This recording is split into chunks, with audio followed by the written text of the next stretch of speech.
Hey guys, and welcome back to our YouTube channel, Mastering the Wedding Photography Biz. I'm Hunter. And I'm Sarah. And today we're going to share with you guys what the number one most common workflow mistake is that we see from basically every single one of our photography students. And guys, this one mistake isn't only making their life more difficult, but it's also probably costing them a lot of money in missed leads and other missed opportunities. So, little backstory. In our 2-on-1 coaching, we will often help our wedding and our portrait photography students build out their own workflow. And workflow, in case you don't know, is that repeatable set of steps that you take with each and every one of your clients.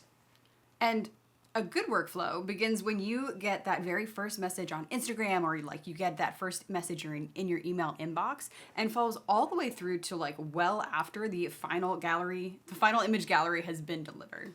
And when we are building out these workflows with our students, the very first step we take is actually by having them write down whatever it is that they're already doing for their clients. Because whether you or they realize it or not, you already have some sort of workflow. The question is just whether or not you're following it consistently and whether or not it's actually getting the results that you want. And here's the most common workflow mistake that we see from almost every single one of our students. Whether they're a portrait photographer or a wedding photographer, they almost always forget to follow up. And more specifically, they fail to build follow-up emails into their workflow at the most crucial places. So why is this common workflow mistake such a critical error for photographers? Well, you probably don't need us to tell you that life is busy. And this is especially true for our clients or for, any photographer's client, because people are most likely to seek out a photographer in that, very important but also really busy season of life. So if you just pause, think about it for a second, put yourself in the shoes of your client. Like, who are the most common clients for portrait and wedding photographers? It's couples planning their wedding. They've got a lot on their plate. Maybe it's a parent with a senior getting ready to graduate high school. Like, that's also just an insanely busy and overwhelming period of someone's life. Or if you're just a parent, you want to get some family photos taken for that Christmas card. You just need the one photo. They've probably got young kids at home, and that's a hectic life.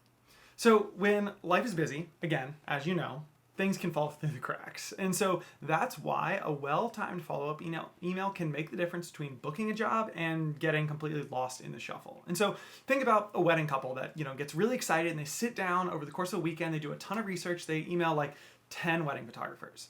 But the problem is they get, maybe 7 responses that weekend and get just like totally overwhelmed. And now, a few days later, it's the middle of the week, they're back at work, and the idea of responding to like all 7 of those photographers just feels overwhelming, and so they just don't really do anything.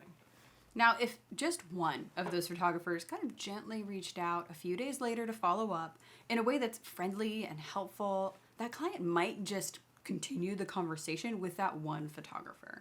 But the thing is, following up with leads isn't the only time that it's important to have good follow-up.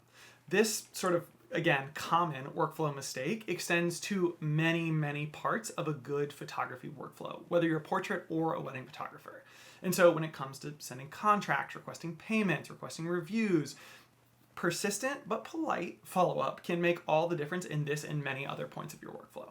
And guys, these follow-up emails are honestly one of the reasons that our workflow consistently produces 5-star reviews, like the 100 plus that we have on several different platforms. Now, what makes a good follow-up email depends a lot on what it is that you are following up on. And the same goes for how often you might follow up as you sort of toe that line between being helpful and being like annoying and just spamming your clients. If you're following up on a lead, for example, you definitely don't want to seem like super desperate for a response or make them feel like they're somehow in trouble for not replying to you on time. Like, ugh. You don't want to evoke those emotions. The last thing you want is for that follow-up email to turn someone off from taking the next step with you. Now, on the other hand, when you're following up on something like a missed payment or a questionnaire ahead of a session, it's okay to have a little bit of urgency in your tone because you cannot do your job that they hired you for if you aren't like paid on time or if you don't have all the information you need. And so being a little bit more pushy, I think, is acceptable in a situation like that. And guys, how often you follow up often also depends on the context. If someone filled out our contact form on our website and we didn't hear back from them after our sending our inquiry reply email, we'll follow up once for sure and usually a second time, but any more than that is likely to just annoy someone who is probably already decided not to hire you than it is to like bring someone back into the fold who just got lost in the shuffle.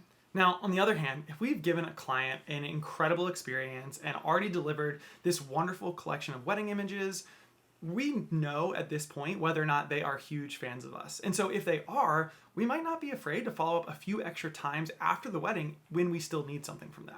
Whether we're politely requesting reviews or following up on like the next steps for their wedding album design, we know that there is a huge bank of goodwill that we've stored up with them that is typically going to allow them to be a little more understanding when we send that second or third follow-up email rather than just like being annoyed. So, if all of this sounds good, we want to know how you would feel about getting the exact wording to every single one of our follow-up emails, or to know exactly when and how often we send every single follow-up in our wedding workflow. More than that, how would you just like to see the exact wording of all of our emails that we send? And how would you like to see every step in our workflow just explained step by step?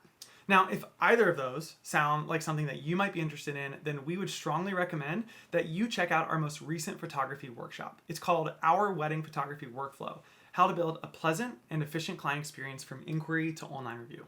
We're hosting this workshop live. We're hosting this workshop live later this month on January 30th. But after that date, you'll still be able to purchase the replay of that entire 2-hour workshop and instantly have access to all that content and just watch and rewatch at your own pace. And while you're checking out that workshop, you can consider bundling with some of our other workflow-related resources, like our full suite of 70+ email templates, our pre-wedding questionnaire, or our client workflow tracker. Now, we built all of these tools in order to help portrait and wedding photographers, just like our students, to run their businesses in a way that's more efficient for them, but also allows them just to give a better experience to their clients. Because we firmly believe that giving your clients a pleasant and personalized experience doesn't mean that you have to spend hours and hours crafting and replying to each and every email in this like super, unique handwritten way. And in fact, we think that you can give your clients a better experience by actually building a really robust and just better workflow, which means that it's literally a win-win for both you and your clients to build a more robust and better workflow. So guys, take some pressure off of yourselves. Let us teach you how to run a workflow. Use the link in the description and head over to hunterandsarah.com/workshops just to learn a little more.